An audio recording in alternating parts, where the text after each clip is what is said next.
Ndoa inagawika sehemu tatu. Kuna nikahun amun, kuna ndoa ya watu wote. Kuna nikahun khasun, kuna ndoa maalum ya watu maalum. Kuna nikahun khas fil khas, kuna ndoa maalum kwa watu maalum tu. Mtu yoyote yule ambaye anataka kuoa lazima kwanza avitambue hivyo vigao, ili mradi ajiangalie yeye atakuwa yupo katika kigao gani hapo. Unaposema nikahun amun, ndoa ya watu wote, ni ndoa ambayo mtu anaoa, tutumie lugha kwa mihemko,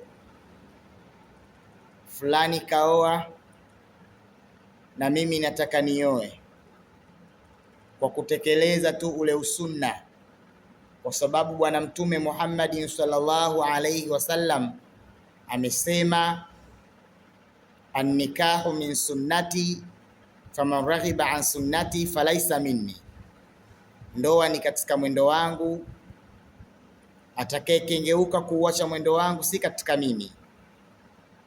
Na unajua hadithi imetumia mas'alatun kashifa, lakini hakuwa na maandalizi ya ile ndoa. Sasa watu wengi ndio wapo hapa, kwamba anachojua yeye katoa mahari yake kaenda kuchukua mke, basi hana maandalizi yoyote. Hii nikahun amun, watu wengi wakioa wanaoa hivyo. Lakini kuna nikahun khasun, ndoa maalum. Yawezekana mtu akawa ameandaa kidogo maandalizi, labda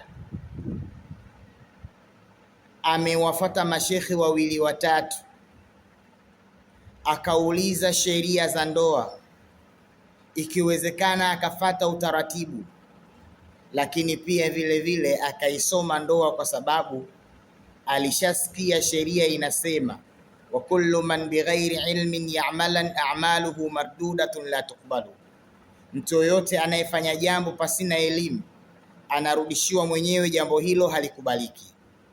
Akafata sheria ya ndoa, akaijua ndoa kwa uchache, akaoa.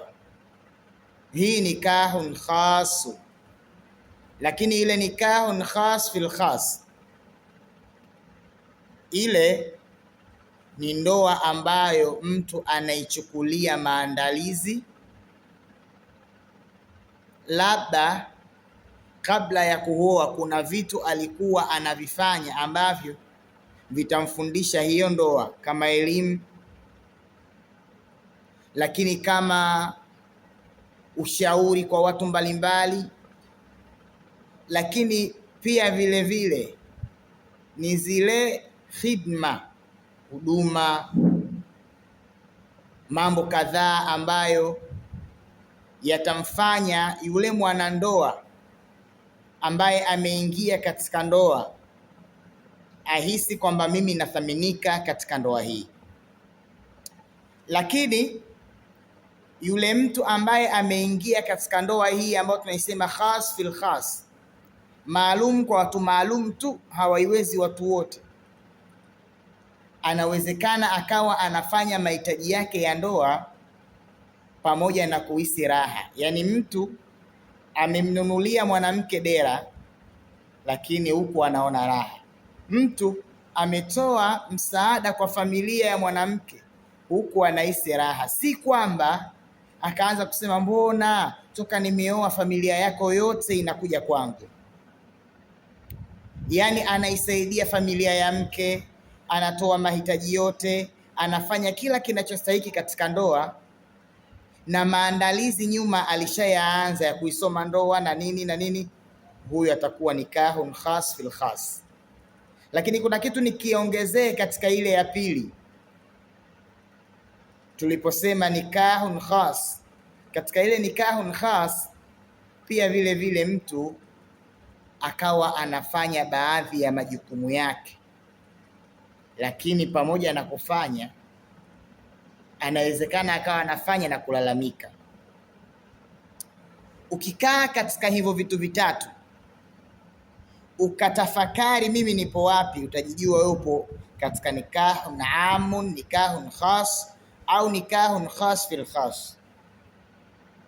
Katika ulimwengu wetu wa leo, masala ya kindoa ni masala ambayo yanatakiwa mashekhe wayaeleze sana, kwa sababu ukifuatilia ndoa nyingi ni watu ushubha. Watu wanaishi katika ndoa, inawezekana ndoa yao ni danger lakini hawajui. Lakini inawezekana mwanaume akawa yupo katika ndoa, majukumu hayafanyi vile ipasavyo, na akahisi kwamba yeye ni rijali na anafanya majukumu yake kama inavyotakiwa, ima kwa mihemuko ya kidini au kwa kutoielewa sheria inavyotaka.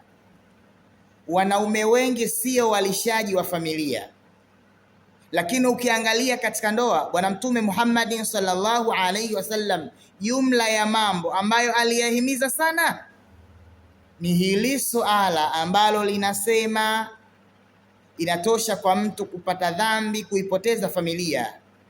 Kuipoteza iyal maana yake ni kuiachia familia mu'na, matumizi ambayo yanatosha.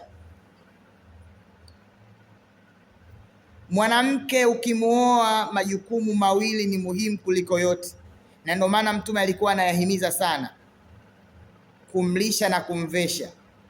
Usipofanya hayo majukumu, yatarudi matatizo kwako ndugu yangu katika imani. Endelea kufuatilia vipindi vyetu na usisahau kusubscribe katika channel yetu. Allah tabaraka wa taala atakubariki.